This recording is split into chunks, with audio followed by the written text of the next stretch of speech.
সুধী দর্শক, আমন্ত্রণ জানাচ্ছি চ্যানেল এস সংলাপ অনুষ্ঠানে। আগামী ফেব্রুয়ারিতে হতে যাচ্ছে জাতীয় সংসদ নির্বাচন। তার আগেই গণঅভ্যুত্থানের পক্ষের দলগুলোর মধ্যে দেখা যাচ্ছে বিভেদ, বাকযুদ্ধ এবং এক একজনের এক এক দাবি।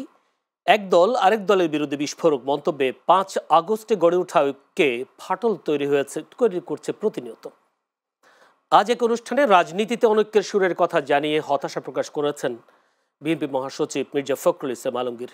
তিনি বলেন, গণঅভ্যুত্থান পরবর্তী সময়ে রাজনীতিতে ঐক্য প্রতিষ্ঠার বড় সুযোগ এসেছে, তারপরও রাজনীতিকদের মাঝে যে অনৈক্য তা অত্যন্ত হতাশাজনক। রাজনৈতিক দলগুলোর মধ্যে সৃষ্ট এই বিভেদ শেষ পর্যন্ত কোথায় গিয়ে দাঁড়াবে তা হয়তো অজানা। তবে জনগণের প্রত্যাশা, রাজনৈতিক দলগুলো আবারও 5 আগস্টের মতো কাঁধে কাঁধ মিলিয়ে জাতিকে একটি সুষ্ঠু, অবাধ ও নিরপেক্ষ নির্বাচন উপহার দেবে। দর্শক, তাই আমরা আজকে আলোচনার বিষয় নির্ধারণ করেছি রাজনীতিতে অনৈক্যের সুর। আলোচনায় হবে সমসাময়িক বিষয় নিয়েও আলোচনা করবার জন্য আমাদের স্টুডিওতে উপস্থিত আছেন, আমার ডানে আছেন এবিএম মোশাররফ হোসেন, প্রশিক্ষণ বিষয়ক সম্পাদক বিএনপি। মোশাররফ ভাই, আপনাকে অসংখ্য ধন্যবাদ সময় দেওয়ার জন্য। আমার বায়ে আছেন অধ্যক্ষ মাওলানা শেখ ফজলে বারী মাসুদ, যুগ্ম মহাসচিব, ইসলামী আন্দোলন বাংলাদেশ। মাসুদ ভাই, আপনাকে অসংখ্য ধন্যবাদ সময় দেওয়ার জন্য। দর্শক, পুরো অনুষ্ঠান জুড়ে আপনাদের সাথে আছি আমি জয়নুল আবেদিন। বলছিলাম রাজনীতিতে অনৈক্য শুনে আমরা 5 আগস্টে যে একটা কাঁধে কাঁধ মিলে যে একটা ঐক্য দেখেছি, বিশেষ করে যদি বলি গণঅভ্যুত্থানের সব স্টেক হোল্ডারদের মধ্যে, সেটা ক্রমশ নির্বাচনকে ঘিরে ধীরে ধীরে আস্তে আস্তে কেমন জানি একটু ফাটল তৈরি। যদিও আমরা জুলাই সনদে দেখেছি কিছু কিছু দল স্বাক্ষর করেছে, আবার এনসিপির মতো একটি গুরুত্বপূর্ণ একটি দল যারা গণঅভ্যুত্থানের নেতৃত্ব দিয়েছে তাদের আবার সেই স্বাক্ষর করেনি। এরকম বিষয়গুলো নিয়ে আলোচনা হবে আজকে, এবং কেন এই অনৈক্য সুর তৈরি হয়েছে একটু যেতে চাই। প্রথমে একটু অধ্যক্ষ মাওলানা শেখ ফজলে বারী মাসুদ, গতকালকেও আপনারা সংবাদ সম্মেলন করেছেন জামায়াত ইসলামীর সাথে, আবার আপনারা জুলাই সনদে স্বাক্ষরও করেছেন, কিন্তু স্বাক্ষর করেছেন এদিকে আবার গতকালকে আবার 3 দিনের কর্মসূচি ঘোষণা দিয়েছেন, যে 5টা দাবির কথা বলেছেন। কেউ কেউ বলছেন এটা এক ধরনের দ্বিচারিতা রাজনীতিতে। এই দ্বিচারি থেকে অনেকে বলছে এটা এক ধরনের ষড়যন্ত্র।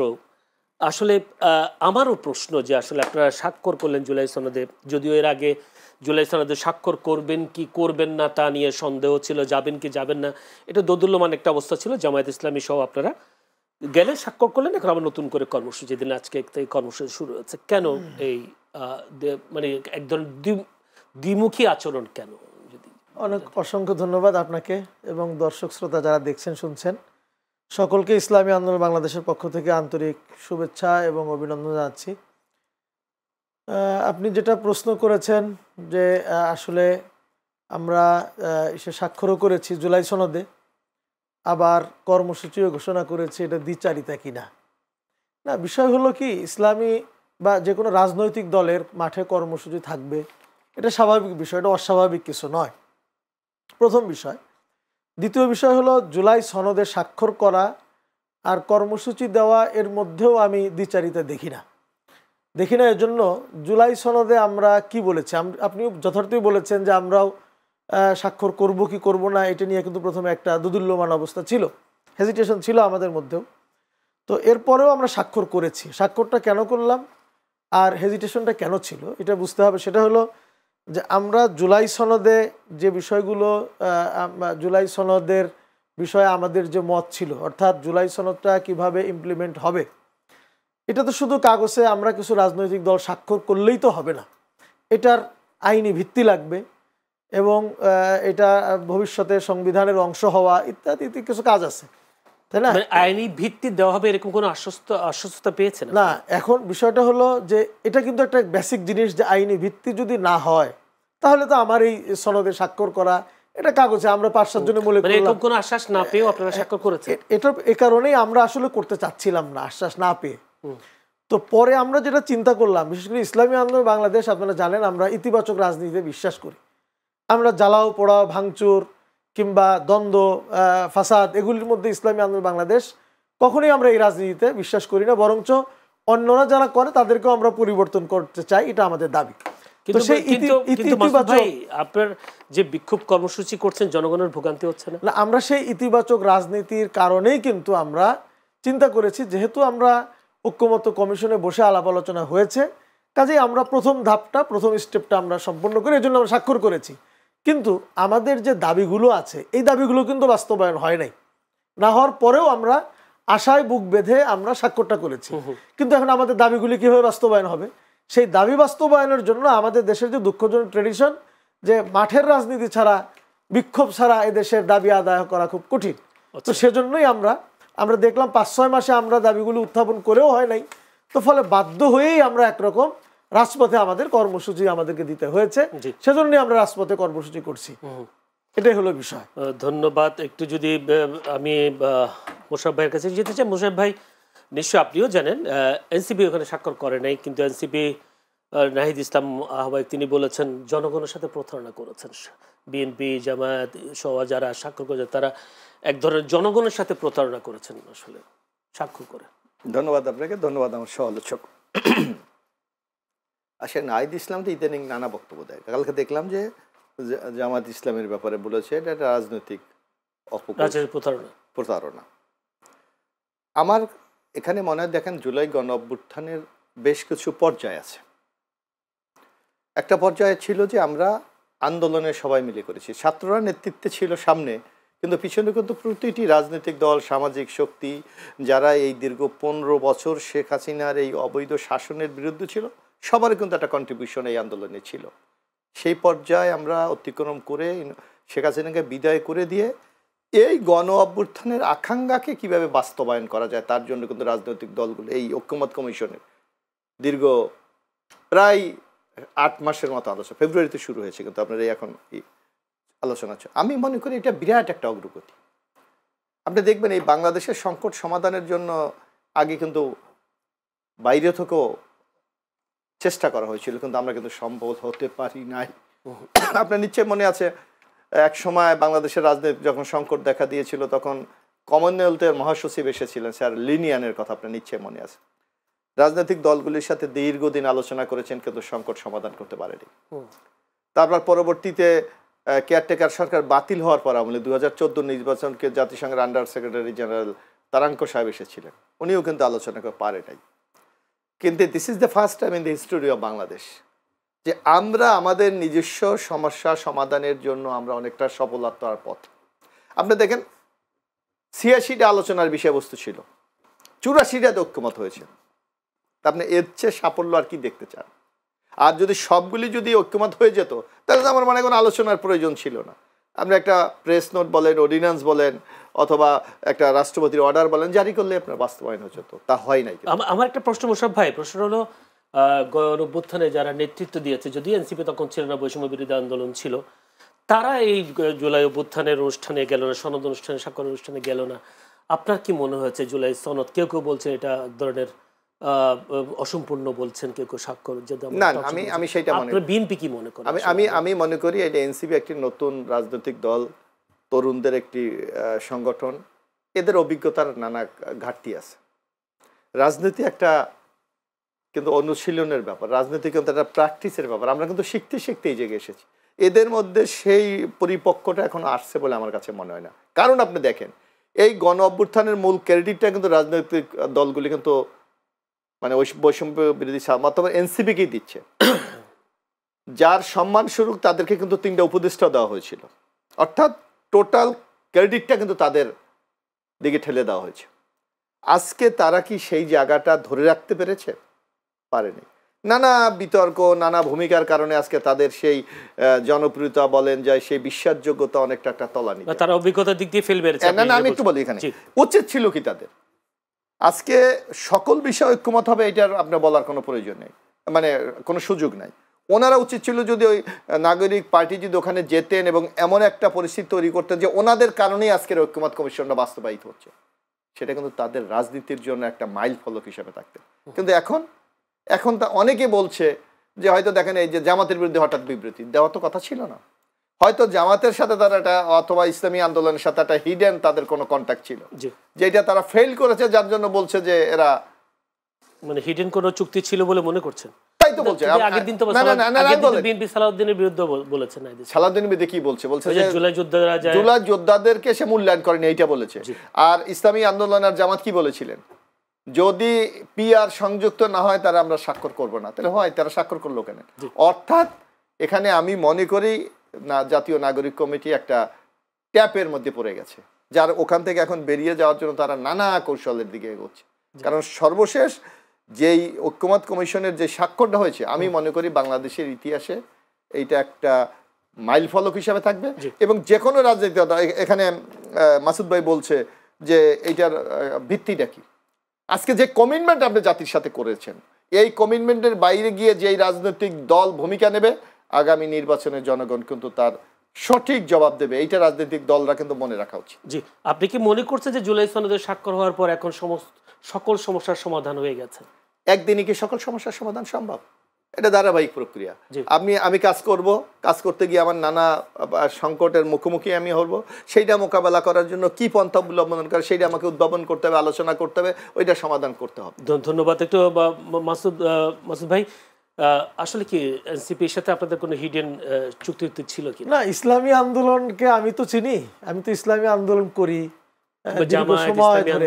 আমি জামাত সম্পর্কে আমি মন্তব্য করতে পারি, আমি জামাতের কোনো সিদ্ধান্ত নেই, সেই সিদ্ধান্ত নিশ্চয়ই আপনারাও জানেন। না, ইসলামী আন্দোলন সম্পর্কে আমি বলতে পারবো, আমি অন্য কোনো রাজনীতির দল করি নাই কখনো। আমি ছাত্র সংগঠন একটু যোগ, যেমন আপনারা বলেছিলেন যদি পিআর যুক্ত নয় তাহলে আমরা স্বাক্ষর করব না, কিন্তু আপনারা পিআর যুক্ত হয় নাই, কিন্তু আপনারা স্বাক্ষর করেন। না, ইসলামী আন্দোলন কিন্তু সরাসরি বলি নাই যে করব না।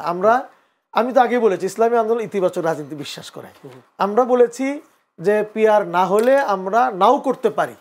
তো পরে আমাদের ফোরামে আলোচনা হয়েছে যে না, একটা ঐক্যমতের জায়গায় যেহেতু আসতে পেরেছি আমরা, তো আমরা স্বাক্ষর করি, আমরা আশা রাখি কি করা যায়।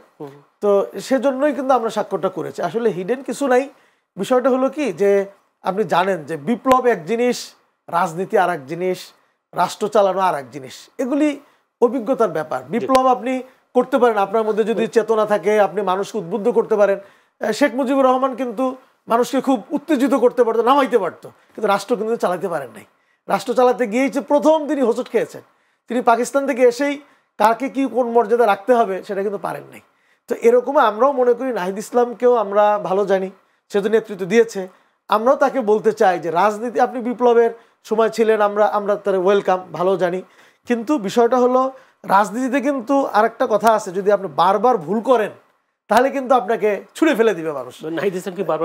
আমরা দেখতেছি ইদানিং তার কিছু কথাবার্তাগুলো হচ্ছে যেটা একটু অপরিপক্ক কথার মতো মনে হচ্ছে। যদি সে এটা করতে পারে, বারবার করে, তাহলে কিন্তু মানুষ ছুঁড়ে ফেলে দিবে। এক, দ্বিতীয় বিষয় হলো তার রাজনীতিতে তাকে আরো অনেক অভিজ্ঞতা সঞ্চার করার দরকার আছে। তো সেটা যদি সে মনে করে যে না আমার সেটা হয়ে গেছে, আমি পারি, এই অভিজ্ঞতা নিয়েই তো ফ্যাসিস্ট সরকারকে তারা পতন করিয়েছিল। আমি তো সেটাই বলেছি, অভিজ্ঞতা এক জিনিস, বিপ্লব এক জিনিস, রাজনীতি এক জিনিস, রাষ্ট্র চালানো এক জিনিস। এটা কিন্তু অনেক মানে অনেক ডিফারেন্স আছে। এখানে একটা ছেলে মনে করে অনেক পড়াশোনা, সে বিদেশি অনেক ডিগ্রি নিয়ে আসছে, সে বলবে যে আমি রাষ্ট্র চালাবো, এত সোজা না। ডক্টর ইউনূস সাহেবের অনেক ডিগ্রি, নেতৃত্ব তো দিয়েছে, সারা বাংলাদেশের মানুষকে নেতৃত্ব তো দিয়েছে। আমি তো বললাম বিপ্লবে মানুষকে তৈরি করা এটা এক জিনিস, কিন্তু আপনি রাজনীতি যদি করে থাকেন আপনি জানবেন রাজনীতিটা অনেক কঠিন একটা জিনিস। আমি একটা প্রশ্ন যেতে চাই, আপনারা 5 দফা দাবি দিয়েছেন, এখন 5 দফা দাবি যদি আপনাদের পূরণ না হয় নির্বাচনে অংশ নেবেন কিনা? না, আমাদের এ ব্যাপারে এখনো চূড়ান্ত কোনো সিদ্ধান্ত হয়নি। আমরা ইসলামী আন্দোলন, ওই যে সব জায়গায় বলে রাজনীতিতে শেষ কথা বলে কিছু নাই, এই কথাটা আমরা বিশ্বাস করি না। অন্তত ইসলামী আন্দোলন বাংলাদেশ মনে করি আমাদের প্রত্যেকটা কথাই শেষ কথা, প্রত্যেকটা কথাই দামি।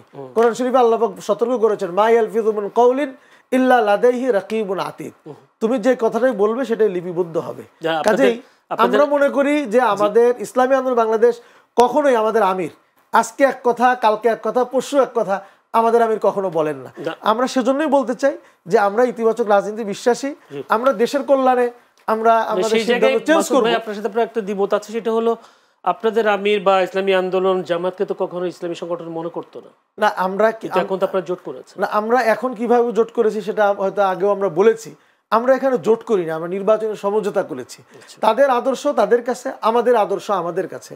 আমরা শুধুমাত্র এরকম যদি হয়, এখনো কিন্তু চূড়ান্ত কিছু হয়নি, যদি হয় এরকম হইতে পারে যে কোনো আসনে তারা প্রার্থী যদি পিআর না হয়, প্রথমত যদি পিআর হয় তাহলে আমাদের তো আর নির্বাচনী জোটেরও প্রয়োজন নাই। প্রশ্নে যাই যেতে চাই সেটা হচ্ছে আপনাদের জোটেরই বা সমঝোতা জোট বলুন, যেটা বল নির্বাচনী জোট বা সমঝোতা জোট যেটাই বলি, জামায়াত ইসলামী সহকারী সেক্রেটারি জেনারেল মাওলানা রফিকুল ইসলাম খান বলেছেন নির্দিষ্ট একটি দলকে বিয়ের সুবিধা দেওয়ার চেষ্টা করা হলে জনগণ তা মেনে নেবে না। তিনি একটা কথা বলেছেন, অন্তর্বর্তী সরকারের প্রতি হুঁশিয়ারি উচ্চারণ করে তিনি বলেন গণভোটের দাবি আদায় না হলে বাংলাদেশের জনগণ নির্বাচন হতে দেবে না।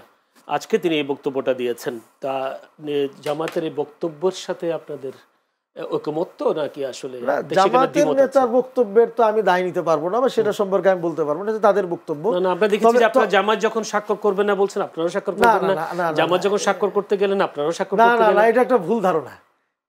জামাতের রাজনীতি করে ইসলামী আন্দোলন বাংলাদেশ একেবারে ফ্রেশ। ইসলামী আন্দোলনের আমাদের রাজনীতিটা আমরাই করি এবং আমাদের এখানে যেটুকু দেখছেন এটা কিন্তু কারো নেতৃত্বে না, এটা যার যার মতো করে আমরা করছি। হ্যাঁ, অনেকগুলি বিষয় তাদের সাথে অন্যান্য সমমানের রাজনৈতিক 7টা দলের সাথে তাদের দাবির সাথে মিলে যাচ্ছে, এজন্য আমরা একত্রে আমরা আন্দোলন করছি মাত্র এই। আমরা মনে করি যে আমরাও এটা দাবি পেশ করছি যে অবশ্যই গণভোটটা জাতীয় নির্বাচনের সময় নয়, আগে হওয়া উচিত। না হলে নির্বাচন না, তা না হলে আমরা সময় মতো আমরা উত্তর বলবো, জোটের সাথে আলাপ করে আমরা আমাদের মতো করে আমরা আলোচনা করে সিদ্ধান্ত নিব। ধন্যবাদ। একটু মোশাররফ ভাই, নিশ্চয় আপনি ইন্ট্রোতে বলেছিলাম মির্জা ফখরুল ইসলাম আলমগীর বিএনপির মহাসচিব, তিনি বলেছেন জুলাই গণঅভ্যুত্থান দেশকে সুন্দরভাবে গড়ে তোলা একটা বড় সুযোগ এসেছিল, কিন্তু এখন চারদিকে অনৈক্যের সুর বলে মন্তব্য করেছেন তিনি বলেছেন বড় অভ্যুত্থানের পর দেশকে সুন্দর করার বিশাল সুযোগ তৈরি হয়েছিল, এখন সেই সুযোগ নেই। দেখা যাচ্ছে রাজনীতিবিদরা ঐক্য হারিয়ে ফেলেছেন, কেউ চলে যাচ্ছেন, কেউ বিভক্ত হচ্ছেন, চারিদিকে অনৈক্যের সুর ছড়িয়ে পড়েছে। তিনি বলছেন এই বিভেদ হতাশাজনক। আসলে কারা তৈরি করছে বিভেদ, বা বিএনপিকে এর জন্য দায়ী নেবে কিনা? না, বিএনপি তো দায়ী নেবে না। বিএনপি আপনি দেখেন রাজনৈতিক দলগুলি যাতে আগামী দিনে একটি কল্যাণকামী বাংলাদেশ তৈরি করতে পারে, তখন আমরা যখন বিরোধী দলে ছিলাম, শেখ হাসিনা যখন দুর্দান্ত প্রতাপে দেশ শাসন করেছিলেন, তখনই কিন্তু আমরা রাষ্ট্র মেরামতের 31 দফা একটি কর্মসূচি দিয়েছিলাম। আমরা তখন জানতাম না যে শেখ হাসিনা এই অনেকের সুরের জন্য কাকে। না আমি একটু বলি, আমাকে যদি ছোট করে, আমি ছোট করে বলছি। যার কারণে আপনি দেখবেন এই ঐক্যমত কমিশনে যে আলোচনাগুলো 84 সিদ্ধান্ত গৃহীত হয়েছে, তার আমি মনে করি প্রায় 95% বিএনপির ওই প্রস্তাবেরই এটা বাস্তবায়ন। এটা আমরা মনে করি যাওয়ার ক্রেডিট, কারণ আমাদের প্রস্তাবটাকে সকল দল সর্বদলীয়ভাবে এটা গ্রহণ করেছে। এখানেই কিন্তু আপনার সবার মধ্যে একটা ঐক্যের জায়গাটা আমরা তৈরি করতে চেয়েছিলাম।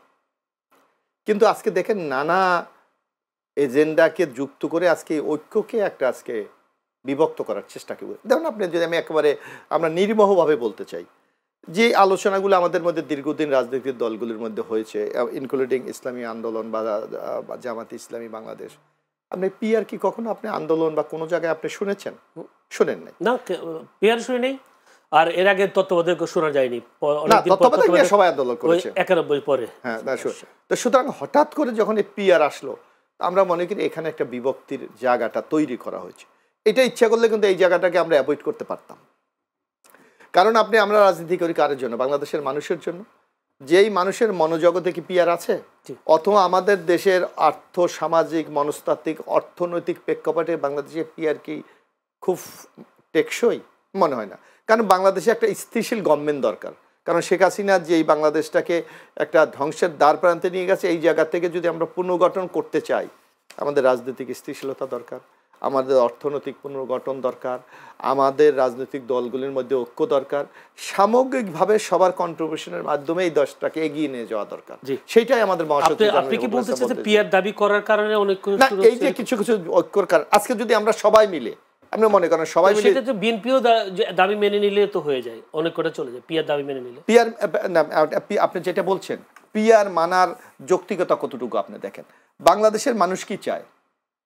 বাংলাদেশের মানুষের কথা বলছেন না, আমি একটু বাংলাদেশের মানুষের দিকে তাকিয়ে বা বাংলাদেশের মানুষের পক্ষ হয়ে বা বিএনপি বড় দল হয়ে পিআরটা মেনে নিলেই বা অসুবিধাটা কোথায়? অসুবিধার সবচেয়ে বড় সমস্যাটা কি, যে বাংলাদেশের মানুষ দেখতে চায় যে আমার নেতা মাসুদ ভাই, আমি সংকটে পড়লে মাসুদ ভাইয়ের কাছে যাব, মাসুদ ভাই আমার সংকট কতটুকু পারে জানি না, সে চেষ্টা করবে, আমার বিপদে আমার পাশে এসে দাঁড়াবে।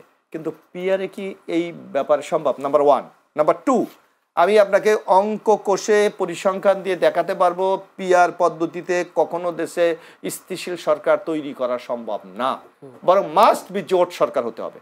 আর জোট সরকার হলে ওই সরকারের পতন, ওই সরকারকে মানে দীর্ঘস্থায়িত্ব এর নিয়ে কিন্তু বিরাট একটা ব্রিটেনের তো কোনো সমস্যা হয় না, ওরা তো কয়েকদিন পর পর খালি এখন জয়নাল ভাই, আপনি যদি ব্রিটিশের অর্থনৈতিক অবস্থা, তাদের দীর্ঘ মানে কত হাজার বছরের তাদের এই যে মানে গণতন্ত্রের চর্চা, তাদের আর্থসামাজিক যে রাষ্ট্রীয় সাপোর্ট, আপনি পারেন আপনি আমি যদি অসুস্থ হই, আপনি কি আমার ট্রিটমেন্টের রাষ্ট্র নেবে? আমি রাস্তায় ঘুমাই, আমার কি বাসস্থানের ব্যবস্থা করছে? আমার কি রাষ্ট্র নিরাপত্তার দিতে পারছে? অর্থাৎ আমাকে মূলনীতি তো ইংল্যান্ডে নিশ্চিত, আপনি অসুস্থ হবেন রাষ্ট্র আপনার ট্রিটমেন্ট করবে, আপনার বাচ্চা স্কুলে যাবে রাষ্ট্র বিয়ার করবে, আপনি কাজ পাবেন না আপনাকে বেকার ভাতা দেবে, আপনার থাকার জায়গা নেই রাষ্ট্র আপনাকে দেবে। আমার দেশের সুযোগ সুবিধা হলে তখন পিয়ার অবশ্যই। এখন বাংলাদেশের আর্থসামাজিক কর্মসংস্থান এগুলিকে নিয়ে প্রতিনিয়ত আপনাকে চিন্তা করতে হয়, রাজনৈতিক দলগুলিকে এর জন্য প্রতিনিয়ত ফাইট করতে হচ্ছে। জি, ধন্যবাদ অসংখ্য। দর্শক, আমরা ছোট্ট একটা বিরতি দিয়ে যাচ্ছি, আমাদের সঙ্গে থাকবেন।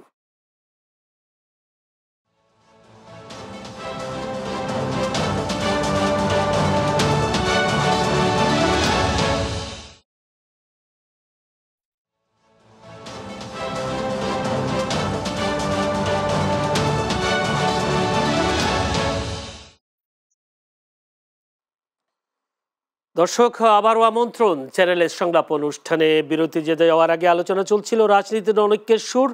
আলোচনায় আছেন বি এম মোশাররফ হোসেন, প্রশিক্ষণ বিষয়ক সম্পাদক বিএনপি, আছেন অধ্যক্ষ মাওলানা শেখ ফজলে বারী মাসুদ, যুগ্ম মহাসচিব ইসলামী আন্দোলন বাংলাদেশ। বিরতির পর অধ্যক্ষ মাওলানা শেখ ফজলে বারী মাসুদের কাছে একটু যেতে চাই। ফজলে বারী মাসুদ, জুলাই সনদ স্বাক্ষর করার পর এখন নতুন নতুন দাবি, অর্থাৎ যে পিয়ার দাবিটা কেন আপনাদেরকে বারবার সামনে নিয়ে আসতে হচ্ছে?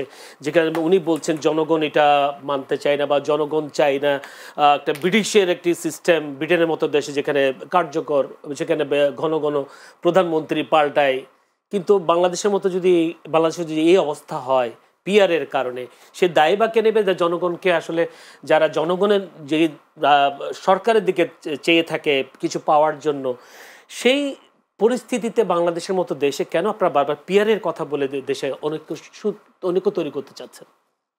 মোশাররফ ভাই তো অনেকগুলি পয়েন্ট বলেছেন, জি, আমি এগুলি ছোট ছোট করে বলার চেষ্টা করি।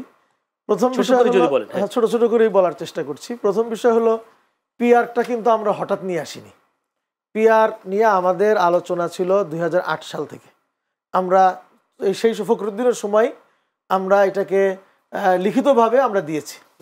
এরপর থেকে আমরা আমাদের, আপনি সার্চ দেন এখন গুগলের সমস্ত ভিডিওগুলি পাবেন। আমাদের যতগুলি সমাবেশ আমরা করেছি, প্রত্যেকটা বা অধিকাংশ জাতীয় মহাসমাবেশগুলোতে পিয়ার সম্পর্কে আলোচনা ছিল। আমরা কিন্তু বলার চেষ্টা করেছি, হয়তো মিডিয়া সেভাবে কভার করেনি, বিষয়টাকে আলোচনায় আসেনি। পিয়ার সম্পর্কে আগের থেকে আমাদের আলোচনা আছে, এটা কোনো নতুন বিষয় না। আর এই সরকার আসার পরেও, এই সরকার যখন ঐক্যমত্য কমিশন হলো, প্রথম যখন লিখিত চাওয়া হয়েছে, আমরা 10 এপ্রিল ফেব্রুয়ারিতে গঠন হয়েছে ঐক্যমত্য কমিশন। প্রথম বৈঠকেই কিন্তু আমরা লিখিতভাবে স্প্রেডশিট যখন চেয়েছে তখন আমরা দিয়েছি। এরপরে ঐক্যমত্য কমিশনে বারংবার আমরা দাঁড়িয়ে বলার চেষ্টা করেছি, বসে বলার চেষ্টা করেছি, এটা কোনো এক কারণে তারা এটাকে আলোচনায় আনেনি। এখন আমি আপনাকে বলছি, ভাই আপনি আমার দিক ফেরেন, আপনি অনেকক্ষণ পরে বললেন, তা আমি তো শুনিই না আপনার কথা, তাহলে তো আর হবে না। তা আমি কি বলি নাই? আমি তো নিশ্চয়ই বলেছি, জাতি দেখেছে। আপনি এখনো ওইগুলি পাবেন। দেশের এমন একটা পিরিয়ডে, এমন একটা সময়ে কেন আপনারা এই দাবিটা কেন নিয়ে আসছি দেখেন, আমরা বলি হলো যে আমাদের 54 বছরের যে রাজনীতি, এই রাজনীতিটা কিন্তু আমরা আর করতে চাই না। আপনি বিগত সংসদগুলো দেখেন, আপনি 91 সালে যখন বিএনপি ক্ষমতায় এসছে, আমি তখন ছোট, আমরাও মনে করেছি বাহ একটা স্বৈরাচার গেছে, বাংলাদেশে স্থিতিশীলতা তৈরি হবে, আমরা সুখে শান্তি থাকতে পারবো। আপনি বলেন তো কয় বছর থাকতে পেরেছি? কয় বছর পরে ওয়াকআউট শুরু হয়েছে, কয় বছর পরে সংসদ অচল হয়ে গিয়েছে, এগুলো সব আমাদের মনে আছে। তো এরকম এরপরে আবার বিএনপি গেল, শেখ হাসিনা আসলো, আসার পরে কয়দিন পরে ওয়াকআউট শুরু হয়েছে, কয়েকদিন পর থেকে সংসদ অচল হয়ে গিয়েছে, রাস্তায় আন্দোলন, মারামারি, কাটাকাটি, আগুন জ্বালাও পোড়াও হয় নাই। এরপরে আবার আসলো 4 দলীয় জোট, তখন কি হয় নাই? এবং ওনাদেরকে বিদায় দেওয়ার জন্য যা যা হয়েছে মনে আছে নিশ্চয়ই আপনাদের, এগুলি আবারও হয়েছে। তার মানে আমরা কি দেখছি, 54 বছর একটা সরকার আসবে, আসার 6 মাস নন ইস্যু হয়, অনেক সময় 6 মাস পর থেকে জ্বালাও পোড়া ভাঙচুর আন্দোলন শুরু হয়ে যাবে। এবং লাস্টলি তাকে নামাইতে, ক্রেন দিয়ে নামাইতে হবে, ট্রেনে নামাইতে হবে, আসল ছিঁড়ে নামাইতে হবে। কেন আমরা এই জায়গাতে বেরিয়ে আসতে পারি না? এই বেরিয়ে আসার জন্যই আমরা মনে করি পিআর সিস্টেমটা দরকার। আপনি দেখেন ফ্যাসিস্ট আওয়ামী লীগ কি বলতো, হাসিনা এরকম কথা এখনো বলে, এখন ওই যে আমরা অনেক সময় তার রেকর্ড যা আসে সেখানেও বলে যে আমি মেট্রো রেল করে দিয়েছি, আমি ওটা করে দিয়েছি, আমি ওটা করে দিয়েছি। আরে তোমার বাপের টাকায় করেছো তুমি এগুলি? করেছো জনগণের টাকা। একজন রিক্সাওয়ালা, সে রিক্সা চালিয়ে যে টাকা পেয়েছে রাত্রেবেলায় তার সন্তানের জন্য যে জুতা কিনে, জুতার মধ্যে 100 টাকায় কিনতে পারতো, সেখানে 120 টাকায় কিনে 20 টাকা সে ভ্যাট দেয়। এই ভ্যাট দিয়ে প্রধানমন্ত্রীর বাসার টয়লেট পেপারটা পর্যন্ত ক্রয় করা হয় এই রিক্সাওয়ালার ভ্যাটের টাকা। তুমি খাও, ঘুমাও, গণভবনে তুমি রাজ সিংহাসন বানিয়েছো জনগণের টাকায়। সে বলতেছে কি আমি বানিয়ে দিয়েছি, আমি বানিয়ে দিয়েছি। আমরা চাই এরকম লর্ড আমরা আর ভবিষ্যতে বানাতে চাই না। আমরা চাই হলো, আমরা মনে করি যে সেজন্য একটা ব্যালেন্স অফ পাওয়ার যদি তৈরি করতে হয় পিয়ার লাগবে। আমি আর দুইটা কথা বলে দিয়ে যাই, সেটা ছোট করে বলি। ভাই বলছে স্থিতিশীল সরকার। আরে হাসিনাই তো স্থিতিশীল সরকার ছিল 17 বছর, এর চাইতে আর কি স্থিতিশীল চান? এরকম স্থিতিশীল সরকার হওয়ার চাইতে আমার 2 দিন পর সরকার পাল্টাইলে অনেক ভালো হয়, অনেক ভালো, অনেক ভালো। আমরা এটা চাই। হাসিনার মধ্যে স্থিতিশীল সরকার শেষ আধা মিনিট বলি ভাই। আরেকটা কথা বলেছেন, সেটা হলো যে আমরা ইংল্যান্ডে তো আমাদের সবকিছুর দায়িত্ব নেয়, আমার চিকিৎসা ইত্যাদি। আমরা কত বছর পরে সেই জায়গায় যাব? স্বাধীন তো হয়েছে 54 বছর। এবং আমাদের দেশে যে টাকা পয়সা আছে, এই টাকাটা যদি চোরেরা খেয়ে না দেয়, এই সরকার, মাফিয়া সরকারগুলো, এরা যদি খেয়ে না দেয়, বাংলাদেশের প্রত্যেকটা মানুষের আপনার স্বাস্থ্যসেবা নিশ্চিত করার দায়িত্ব আপনি নিতে পারেন, সরকার নিতে পারে। এটা অসম্ভব কিছু না। সেই পরিবেশ তৈরি হবে বলছেন আপনি। সেই পরিবেশ তৈরি করা সম্ভব। মোশাররফ ভাই, নিশ্চয়ই আপনিও জানেন নোয়াখালীতে যুবদল শিবির সংঘর্ষ হলো, দেখলাম সেখানে কোরআনের তালিম নিয়ে মসজিদে ঝামেলা, এরপরে প্রায় অর্ধ শতাধিক আহত। এই পরিস্থিতিতে কি আসলে কি আমরা ঐক্যসুর পাবো এই ধরনের ঘটনাগুলো? না, এইসবগুলো আমরা কিন্তু একটা বক্তব্য বারবার দিয়ে এসেছি যে আমাদের ধর্মীয় বক্তব্য দিচ্ছি। না, আমি বলি আমরা কাজ হচ্ছে না, কাজ হবে না কেন? কাজ তো দেশটা এই আজকে যেটা মাসুদ ভাই বললো 54 বছরে দেশ কি অগ্রসর হয়নি? অগ্রসর তো অবশ্য কিছুটা হয়েছে। কিছুটা কেন, আপনি অনেক ক্ষেত্রে আমার অগ্রগতি হয়েছে। আজকে যে এই যে আপনার নতুন চিন্তা ভাবনা হয়েছেন, এটা কেন? আপনার অভিজ্ঞতার আলোকে তো প্র্যাকটিস করতে গিয়ে তো আপনি হয়েছেন। এক স্বাধীনতার পর আমরা কি ছিলাম? Presidential form of government. আমরা সেখান থেকে পার্লামেন্টে গেছি না, আবার প্রেসিডেন্টে ফিরে আসছি, আবার পার্লামেন্টে গেছি, আবার এই যে নতুন নতুন। একসময় আমরা মনে করেছি দলীয় সরকারের অধীনে নিরপেক্ষ নির্বাচন হয়, তখন আমরা আবার দেখেছি যে না, তত্ত্বাবধায়ক সরকারই সবচেয়ে বেস্ট। এখন নানা পরীক্ষা নিরীক্ষার পর একটা পর্যায়ে আমরা সবাই ঐক্যমত হয়েছি যে নির্বাচনকালীন সময় একটা নিরপেক্ষ সরকার দরকার। সেটাকে আপনি কেয়ারটেকার বলেন, ইন্টেরিয়াম বলেন, অথবা নিউট্রাল গভর্নমেন্ট বলেন, বাট দরকার। এটা আমাদের কিন্তু এইটা কিন্তু এই যে 54 বছরের আমাদের পরীক্ষা নিরীক্ষার কিন্তু একটি ফল। তো সুতরাং আপনি যে কথাটা বলছেন, আমরা এখন যে কথাটা বলতে চাচ্ছি, যে এখন সবাই কিন্তু আমরা স্বীকার করি যে রাষ্ট্র একটা জিনিস, ধর্ম কিন্তু আলাদা জিনিস। আমরা কিছু কিছু জায়গায় এখন লক্ষ্য করছি যে ধর্মীয় আমাদের যেগুলো আমাদের মসজিদ, মাদ্রাসা, এগুলিকে কেউ কেউ ধর্মীয় কাজে ব্যবহার করতেছে। আমরা বলছি এই জায়গা থেকে আমরা বেরিয়ে আসা উচিত। মসজিদ থেকে আমি তো প্রার্থনা করব, আমি নামাজ পড়বো, আমি করব, কিন্তু আপনি মসজিদে বা মাদ্রাসায় যদি রাজনৈতিক কর্মসূচি করেন, তা সবাই তো করতে চাইবে। মসজিদে মাদ্রাসা দুটেই, হ্যাঁ, সবাই তো করতে চাইবে। আপনি আমার মাঠ আছে, আপনার যে কোনো বাংলাদেশের জায়গা আছে, অন্য জায়গা আছে, কিন্তু মোশাররফ ভাই মসজিদে কি আমরা দেখি না ব্যানার টাঙ্গিয়ে আলোচনা সভা করতে? দেখেছি, এগুলো তো বেরিয়ে যেতে চাই আমরা। সেখানে তো ছবিও টাঙ্গালো ছিল ব্যানার। এগুলো তো বেরিয়ে যেতে চাই আমরা, কারণ এগুলো নিয়ে সংকট তৈরি হয়েছে। কারণ আমাদের ধর্মীয়, আমরা ইসলাম ধর্মটাকে কিন্তু আমরা অন্য উচ্চতায় আমরা রাখতে চাই, কিন্তু একে নিয়ে কেন্দ্র করে যদি এই যেমন আপনি যে জিনিস নিউজটা আপনি বললেন, এটা কি আমাদের জন্য খুব একটা সুখের খবর অথবা খুব একটা স্বস্তির জিনিস? এই জায়গাতে অনেকটা তৈরি হচ্ছে কিভাবে? হ্যাঁ, এই যেমন আমরা একটা জিনিস বাংলাদেশে দেখবেন, এখানে মাসুদ ভাই স্বীকার করবেন, একটা সময় আপনি কিন্তু আমরা হরতাল রাখতাম রাজনীতির দলগুলি, কিন্তু দেশের অর্থনীতির স্বার্থে কিন্তু সকল দল সিদ্ধান্ত নিয়েছে যে গার্মেন্টস ফ্যাক্টরিগুলি হরতালের আওতামুক্ত থাকবে, এবং গার্মেন্টসের পণ্য পরিবহনের ক্ষেত্রে হরতাল কোনো প্রতিবন্ধকতা তৈরি করবে না। আমরা বাস্তবায়ন করেছি না? তো এই সকল কিছু কিছু জায়গায় কিন্তু আমাদের ঐক্যমত হতে হবে। যদি আপনি ঐক্যমত না হতে পারেন, সামাজিক ঐক্যমত, মসজিদে কোনো রাজনীতি করা যাবে না, এটা এরকম? হ্যাঁ, মসজিদ, এখন যদি আমি মসজিদে গিয়ে বলি বিএনপির জনসভাটা বা তো একটা কর্মী সভা আমার মসজিদের মধ্যে হবে, নিরাপদ। এখন বাংলাদেশের ম্যাক্সিমাম মসজিদ কিন্তু অনেক উন্নত, ইনশাল্লাহ আমাদের এসি আছে, ভালো একটা পরিবেশ আছে। তাইলে আপনি কি ওখানে তো কোরআনের তালিমের কথা বলছিলেন? না, এটা না। আপনি দেখেন, আজকে আমি অনেক জায়গায় বাংলাদেশে দেখি এই সংকট। আমি তো একটা নির্বাচনী এসে এই সংকট কিন্তু সব জায়গায় হচ্ছে, যে আমাদের ইমাম সাহেব নামাজ পড়ালেন, নামাজের শেষে এখানে এরপর একটু আলোচনা হবে, কোরআনের তালিম হবে, কোরআনের তালিম আমাদের একটা রাজনৈতিক দলের আলোচনা হবে। এইটা যদি করতে গেলে অন্য দলও করতে চাইবে, আমরা কেন আমাদের এই পবিত্র জায়গাগুলিকে রাজনৈতিক যুদ্ধক্ষেত্রে তৈরি করবো? এই জায়গা থেকে আমাদের বেরিয়ে মানে কোরআন তালিমও দেওয়া যাবে না, এরকম বিষয়টা এরকম? আরে এটা তো আলাদা জিনিস, সেটা তো দিচ্ছেই, প্রতিনিয়ত দিচ্ছে। কিন্তু আপনি যদি রাজনৈতিক করতে চান। আপনি যদি বলেন যে এখানে যারা আছেন আমরা আসেন, আমরা আগামী দিনে বিএনপি নির্বাচন আমরা এই ব্যাপারে একটু আলোচনা করি, সেটা তো আমি কাম্য হতে পারি। ধন্যবাদ। একটু যদি মাসুদ, শেখ ফজলে বারী মাসুদ, আপনি কি বলবেন আসলে মসজিদে রাজনীতির কথা বা কোরআন তালিম, যেটা কালকে দেখলাম কোরআন আলাদা, আপনি এটাকে কোরআনকে টেনে আনেন, যুবদল শিবির সংঘর্ষ, এই ঘটনার নিশ্চয়ই আপনি পেয়েছেন, আপনি কি পেয়েছেন এবং কি করা উচিত ছিল আসলে? না, আমরা আসলে মনে করি ভাই যেটা বললেন যে ধর্ম এবং রাষ্ট্র আলাদা, তো এই জায়গাগুলি হয়েছে কি, আসলে আমি মোশাররফ ভাইয়ের দোষ দিই না, এটা হলো আমাদের দেশে ব্রিটিশের কারণে হোক, আমাদের শিক্ষা ব্যবস্থার কারণে হোক, এটা একটা ইনফরমেশন ছড়িয়ে আছে যে রাষ্ট্র এবং ধর্ম আলাদা। এটা হলো ধর্মনিরপেক্ষতাবাদীদের উদ্ভূত একটা জিনিস। আমার নবী কি রাষ্ট্র চালান নাই? আমার নবী কি সেনাপ্রধান ছিলেন না? আবু বকর কি রাষ্ট্রপ্রধান ছিলেন না, সেনাপ্রধান ছিলেন না? তারা তাদের বিচারালয়টা কোথায় ছিল বলেন তো? মদিনার বিচারালয় মসজিদে নববীর আপনার মেম্বারই ছিল, মেহরাবই ছিল, ওখান থেকে রাষ্ট্র পরিচালনা হইতো, ওখান থেকে সব কিছু হইতো। এটা হয়েছে কি, যখন আমরা ইসলামী রাজনীতি, ইসলামটাকে আমরা আসলে হয়েছে এদেশে মানুষ আমরা ইসলামটাকে বুঝতে ভুল করছি। ইসলাম যে একটা পরিপূর্ণ জীবন ব্যবস্থার নাম, ইসলামী জীবন ব্যবস্থাটা এমন, ইসলামের মধ্যে সমাজনীতি আছে, রাষ্ট্রনীতি আছে, ব্যবসায়িক নীতি আছে, অর্থনীতি আছে, সব আছে, কিন্তু এটা আমাদের শিক্ষা ব্যবস্থা করেছে কি আমাদের এটাকে ডিফার করে দিয়েছে। ফলে আমরা ধারণা করি, যেমন মোশাররফ ভাইয়ের কনসেপ্ট যে ইসলাম, রাষ্ট্র এবং ধর্ম আলাদা, এটা ওনার জ্ঞান থেকে বলেছেন, আসলে কিন্তু প্র্যাকটিক্যালি তা নয়। আমাদের নবী বা ইসলাম, যাকে আমরা সবাই সম্মান করি, আমাদের ইসলামটা হলো পরিপূর্ণ, এখানে সব কিছুই আছে। তো আপনি সব কিছু হয় আমরা মানতে পারি, কেউ মানে কেউ মানে না। এখন যদি মসজিদে কেউ কোরআনের তালিম করে, তাহলে অবশ্যই সেটা করতে দিতে হবে, শুধু জামাত না। আমি তো বলি বিএনপিরও মসজিদ ভিত্তিক কোরআনের তালিম করা উচিত।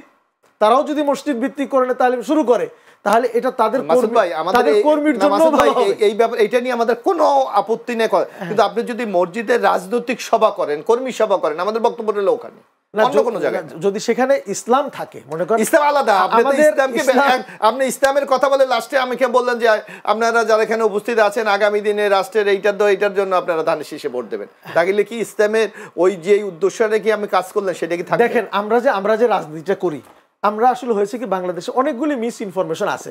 যেমন আমি যদি বলি ভাই আপনার জীবন কতটুকু মনে করেন, দেখবেন একজনে বলবে ভাই আমার জীবন তো 30 বছর, 40 বছর, 50 বছর, কিন্তু ইসলামের কনসেপ্ট এটা না। আমরা যারা ইসলামী রাজনীতি করি, আমরা 50 বছর লাইফকে সৌন্দর্য করার জন্য রাজনীতি করি না। আমরা বলি ইহকাল এবং পরকাল। আমার রাজনীতিটা হলো ইহকাল এবং পরকাল উভয় কালের জন্য। আমি একটা প্রশ্ন শেষ করি, ইসলামী রাজনীতি মসজিদে করা যাবে কিনা?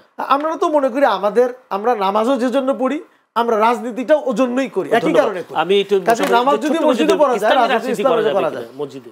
এখন আমি একটু জামাত ইসলামী আমি একটু সম্মান রাখিয়ে বলি, কারণ আমাদের রাজনীতি, আপনার শব্দটা কিন্তু রাজনীতি।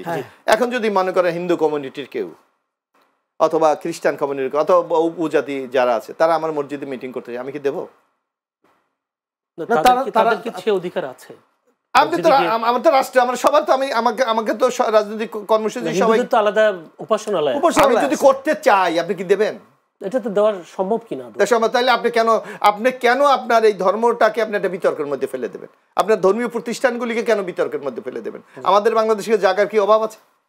আপনাকে তো মসজিদ ভিত্তিক রাজনীতি না করার পক্ষে, এটাই। ধন্যবাদ। না, আপনাকে দেখতে হবে মসজিদের কাজ কি। আপনি ইসলামে পড়েন, স্টাডি করেন, মসজিদে কি কি কাজ করা যাবে আপনি সেটা অধ্যয়ন করেন। সেখানে ইসলামী রাজনীতিটা যদি মসজিদে করা যায়, ইসলামের কিছু নীতি আছে না? আপনি মাদ্রাসা কিভাবে চলবে, ইসলামের নীতি আছে না? ইসলামের শিক্ষা কিভাবে, তার নীতি আছে না? আপনি মসজিদ পরিচালনার যে নীতি, সেই নীতিটা আপনি পড়েন, স্টাডি করেন, সেখানে দেখবেন যে ইসলাম সংশ্লিষ্ট হিন্দুদের, আমার কোরআন নিয়ে আলোচনা হবে, আমার হাদিস নিয়ে আলোচনা হবে, ইসলামিক বিষয় নিয়ে আলোচনা হবে, এ ব্যাপারে তো কারো কোনো দ্বিমত। তাহলে কোন দল যদি কোরআন নিয়ে আলোচনা করে কোনো সমস্যা নেই, কোনো সমস্যা নেই, সেটা তো হয় না, সেটা তো হয় না, সেটা তো হয় না। আচ্ছা, আমি একটু যেতে চাই মোশাররফ ভাই, আমার কাছে সময় খুবই কম, সামনে নির্বাচন, প্রস্তুতি কেমন? যদি বলি বিভিন্ন বিশ্ববিদ্যালয়ে তো আপনাদের ছাত্র দলের যে একটা ভরাডুবি, সামনে আসলে কি করবেন? সামনে না, আসলে ছাত্রদের রাজনীতির ব্যাপারে কিন্তু আমরা স্পষ্ট ভাষায় বলেছি, দীর্ঘ 15টি বছর একটা ফেসিস্ট সরকার ক্ষমতা ছিল এবং তাদের ছাত্র সংগঠন দৈত্যের মতো শিক্ষা প্রতিষ্ঠানকে দখল করে রেখেছিল, এবং তাদের সাথে একটা বিশেষ সংগঠন তাদের সাথে মিশে কিন্তু তারা রাজনীতি করেছে। আজকে 5ই আগস্টের পর শুধু জামাটা চেঞ্জ করছে। ওই যেমন আপনারা দেখবেন ওই যে ইউটিউবে কিছু একটা দেখছে, একটা লোক মানে ওই যে জয় বাংলা জয় বঙ্গবন্ধু স্লোগান দিচ্ছে, এর মধ্যে ছেলেরা যখন মারা শুরু করছে মাথার টুপিটাকে আগে ছিলাম আমি আমুলিক, এখন এলাম আমি জমাত। আচ্ছা, এইরকম একটা গ্রুপ কি ছিল, এই যেমন ঢাকা বিশ্ববিদ্যালয়ে যিনি ভিপি হয়েছে স্পষ্ট তো বলা হয়েছে সে ছাত্রলীগের রাজনীতি করেছে, এখন সে ছাত্র শিবিরের লোক হয়ে গেছে। অর্থাৎ শিবিরকে তো কেউ দেখতে পারতো, তারপর শিবির বলার পরও ভোট দিচ্ছে কেন? ভোট দিচ্ছে মানে এই যে 5 তারিখের পর আপনি দেখবেন খুব কৌশলে এখানে একটা কিছু ঘটনা, কোনো ক্যাম্পাসে রাজনীতি চলবে না, কৌশলে হার মেনেছে ছাত্রদল। কৌশল এটা হলো অপকৌশল, নট কৌশল। এবং আপনি দেখবেন এই যে আপনি দেখেন ঢাকা ইউনিভার্সিটি দেখেন, সেখান থেকে রাজশাহী দেখেন, চিটাগাং দেখেন, না না না কিন্তু পরিবর্তন কিন্তু হচ্ছে, আপনি এটা লক্ষ্য করবেন। যেমন ঢাকা ইউনিভার্সিটি ছাত্রদল ভালো করে নাই, কিন্তু চিটাগাং ইউনিভার্সিটি কিন্তু তারা ডাকসুতে হলে অনেক সিট পেয়েছে। হ্যাঁ, তো সুতরাং আপনার এই যে একটা মোহ অথবা এই যে একটা অপকৌশল, এই কৌশলটা থেকে ছাত্ররা নিশ্চয়ই বেরিয়ে যাবে। কিন্তু আগামী সেই ক্ষেত্রে আপনাদের এমন মনে হচ্ছে না যে আসলে জেনজি যারা বা যাদেরকে বলি যে ইউনিভার্সিটি কেন্দ্রিক যে শিক্ষার্থীগুলো, এই শিক্ষার্থীদের কাছে ছাত্রদল তাদের আদর্শ পৌঁছাতে পারছে? ছাত্রদল তো ঢুকতেই পারেনি, তাহলে আদর্শ কিভাবে মানে 1-1.5 বছরও পারে না, ঢুকতে দেয়নি। ঢাকা আপনি মনে আছে ছাত্রদলের কমিটি দিয়েছিল, প্রশাসন বলেছে না এখানে কোনো রাজনীতি চলবে না, অথচ ছাত্র শিবির প্রত্যেকটা হলে হলে মিছিল করছে, মিটিং করছে এবং প্রশাসনের ছত্রছায়া, সেখানে কোনো বাধা দেওয়া হয়নি। জি, এলাকাগুলোতে এখন কি মনে করছে? এলাকাগুলি মানুষের নির্বাচনের জন্য প্রস্তুতি নিয়ে বসে আছে। আপনি যদি দেখেন বাংলাদেশে এখন যদি মূল ভাইটাল যে রাজনৈতিক দলগুলি, যেমন আপনি যদি আপনার প্রতিনিয়ত দেখেন বাংলাদেশ জাতীয় বিএনপি একটা নির্বাচনী জনসভা মাঠে নিয়ে নেমে গেছে, আপনারাও আপনার মিডিয়া দেখান, ইসলামী আন্দোলন নেমে গেছে, জামাত নেমে গেছে। সুতরাং মাঠটা প্রস্তুত নির্বাচনের জন্য, এখন হলো আপনার দিন ঘন্টা মানে বিশ্ববিদ্যালয়ের প্রভাবগুলো ওখানে গিয়ে না, এইগুলির সাথে একটু যেতে চাই। আসলে শিবিরের কৌশলের কারণে বিভিন্ন বিশ্ববিদ্যালয়গুলো জিতছে, বিষয়টি কি এমন কিনা আমি যদি একটু বিশ্লেষণ করি? কৌশলের চাইতে মূল বিষয়টা হলো কি, মানুষ মানে আগে আমি তো বললাম যে আগের যে রাজনীতিটা হয়েছে বাংলাদেশে, আসলে এখন যারা বয়োজ্যেষ্ঠ ওনারা চান কিনা আমরা জানি না, তারাও পরিবর্তন চান এবং জেনজিরা তো অবশ্যই পরিবর্তন চায়। তারা তো বিশ্বকে দেখে, তাই না? যে দেখতেছে একটা ছেলে বাংলাদেশে পড়াশোনা করছে, সে দেখছে যে আমি ঢাকা ইউনিভার্সিটিতে পড়লে আমার কেরিয়ারটা কি হচ্ছে, আমি যদি ইংল্যান্ডের একটা ইউনিভার্সিটি পড়ি সেখানে আমার কি হচ্ছে, কেন আমাদের রাজনৈতিক স্থিতিশীলতা আসবে না? তো ফলে হয় কি, মানুষেরা তারা অ্যানালাইসিস করে, ডাটা অ্যানালাইসিস করে, সব কিছু অ্যানালাইসিস করে, তারা দেখেছে যে আসলে আদর্শিক যে আমাদের যে কিছু কিছু দল যে আদর্শ নিয়ে আছে, ওই আদর্শকে তারা গ্রহণ করতে পারছে না। যদি আমরা নতুনভাবে জেনজিদেরকে আমরা তাদের সামনে যদি উপস্থাপন করতে না পারি আদর্শ এবং শান্তি শৃঙ্খলা উন্নয়ন, হ্যাঁ, তাদের অধিকার, এগুলো যদি আমরা উপস্থাপন করতে না পারি, তারা আপনাকে ভোট দিবে না। ওরা তো গুপ্তভাবে থেকে কাজ করেছে ওখানে বিশ্ববিদ্যালয়গুলোতে। গুপ্ত আর ওপেনিং এর কিছু নাই। বিষয়টা হলো যে আমরা দেখেছি যে আসলে মুশাররফ ভাই আছেন ছাত্রদলের বা আমি তো এখনো বলি বিএনপির, আমি সমালোচনা করছি এজন্যই যে এটা থেকে যদি তারাও কিছু শিক্ষা নেয়, হওয়া উচিত, তাদের চেঞ্জ হওয়া দরকার। কিছু কিছু তারা বক্তব্যে চেঞ্জ হয়েছে। আপনি দেখেন তারেক রহমানের যে বক্তব্য এসছে বিবিসিতে, আমি সেখানে পড়ে দেখলাম যে সেখানে মানে আশা জায়গা নিয়ে দেখেন দুর্নীতির ব্যাপারে তিনি কিন্তু কঠোর কোনো কথা বলতে পারেন নাই। এটা কিন্তু আমাদের জন্য দুঃখজনক। দুর্নীতির ব্যাপারে তিনি বলেছেন যে আমরা চেষ্টা করব যেন বিশ্বে আমাদের এটা উন্নত হয়, কিন্তু আমার নেতা তো এই কথা বলতে হবে যে আমি 1 পয়সা দুর্নীতি করি নাই, করব না, আমি কখনো বরদাস্ত করব না। এটা কেন বলতে পারেনি বলে আমি জানি না, সেটা অতীতের কারণে হোক কিংবা দলীয় কোনো দুর্বলতার কারণে হোক, আপনি এটা কিন্তু বলতে পারছে না। তো ফলে এ কারণে মানুষ হয়তো মুখ ফিরিয়ে নিচ্ছে। আমরা মনে করি আগামীতে বাংলাদেশ পরিবর্তন চায়, বাংলাদেশের জনগণ পরিবর্তন চায়, যারা আদর্শ নিয়ে কাজ করবেন তাদেরকে দেশের মানুষ গ্রহণ করবে। ইসলামী আন্দোলন বাংলাদেশ সে আদর্শ বা ইসলামী দলগুলো হয়তো সে আদর্শটাই জনগণের সামনে প্লেস করতে চায়।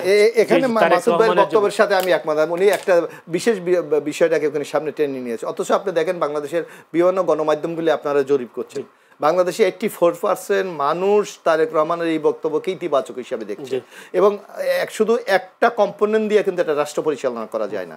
উনি জনাব তারেক রহমান সাহেব বলেছে রাষ্ট্রীয় এই কাঠামোকে যদি আমরা পরিবর্তন করতে পারি, দুর্নীতি অটোমেটিক এখান থেকে সে বিদায় নেবে, সে তো আর ওখানে থাকার মতো কোনো সুযোগ নাই। যদি আমি জবাবদিহিতা নিশ্চিত করতে পারি, আমি যদি প্রশাসনকে সঠিকভাবে পরিচালনা করতে পারি, আমি যদি জনগণের ইচ্ছাটাকে প্রতিফলন করতে পারি, আমি যদি আমার সাংবিধানিক অধিকারগুলি জনগণের জন্য নিশ্চিত করতে পারি,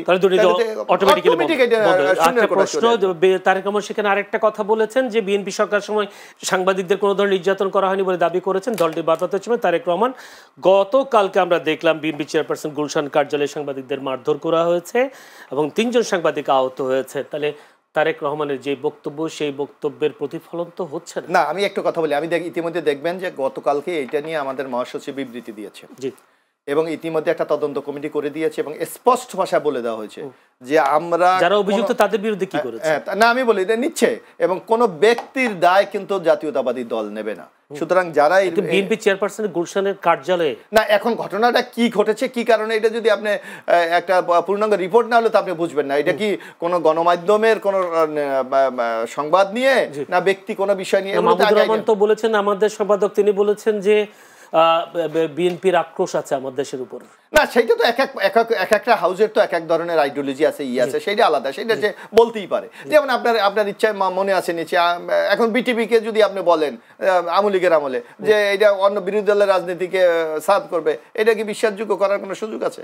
তো নানা মিডিয়ার নানা এজেন্ডা থাকে, আপনাকে এটা ভালো করে জানেন আপনি।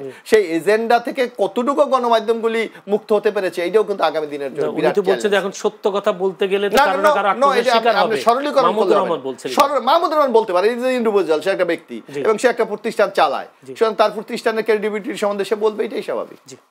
মানে সাংবাদিকদের হামলাটা আপনারা তেমন গুরুত্ব দিচ্ছেন না? আমরা অবশ্যই গুরুত্ব দিচ্ছি, আমরা দিচ্ছি। আপনি দেখেন বিবৃতি দেওয়া হয়েছে, তদন্ত কমিটি করা হয়েছে এবং আমাদের স্পষ্ট ভাষায় আমরা বলেছি যে এইটার বিরুদ্ধে যারা যদি অভিযুক্ত প্রমাণিত হয় তার বিরুদ্ধে অবশ্যই ব্যবস্থা গ্রহণ করা। ধন্যবাদ আপনাকে।